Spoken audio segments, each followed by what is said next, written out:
Subscribe the biology channel and press the bell icon. In 1838 or in 1839, in 1838, botanist Sheldon and zoologist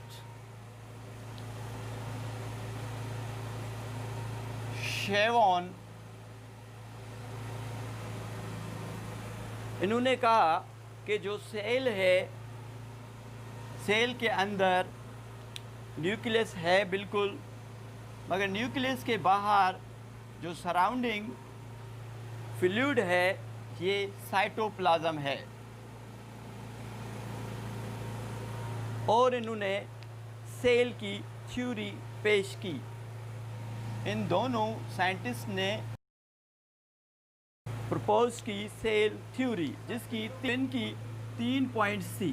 पहली point, जितने भी जानदार हैं वो सेल से बने हुए हैं। उनमें कुछ ऐसे जानदार हैं जो एक सेल के हैं, कुछ ऐसे जानदार हैं जो बहुत सारे सेलों के बने हुए हैं। तो पहली पॉइंट क्या है? ऑल, जितने भी जानदार हैं वो या तो एक सेल के, जिनको हम यूनिसेलुलर कह रहे हैं, या ज़्यादा सेलों से बने हुए हैं, जिनको हम मल्टी सेलुलर कहते हैं। इनकी सेल थ्योरी की जो सेकंड पॉइंट थी, इन्होंने कहा कि जो सेल है, cell is the structural and functional unit of life. ये दो पॉइंट्स इनकी तो सही थी, मगर जो तीसरी पॉइंट थी, जो थर्ड पॉइंट थी, इन्होंने कहा कि जो सेल है वो अराइज होता है नॉन सेलुलर मटेरियल यानी डिनो मटेरियल से। ये जो डिनो वाली बात थी ये कुछ समझ में नहीं आ रही थी उस वक्त के साइंटिस्ट को। तो ये जो थर्ड पॉइंट थी, इसको शेल्डन और शेवॉन कन्वेंस न कर सके। उसके बाद एक और साइंटिस्ट आए जो कि 1855 में, जिनका नाम था रोडर्फ वर्च्यू।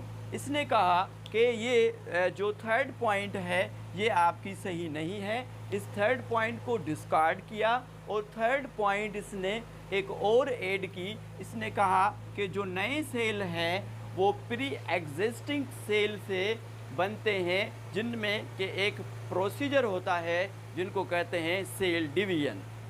मीन्स के जो नए सेल अराइज होते हैं, new cells can arise by the process of cell division. और जो पहले से सेल मौजूद होता है, प्री एग्जिस्टिंग सेल, उनमें सेल डिवीजन होती है और नया सेल बनता है। तो ये 3 पॉइंट्स थी सेल थ्योरी की।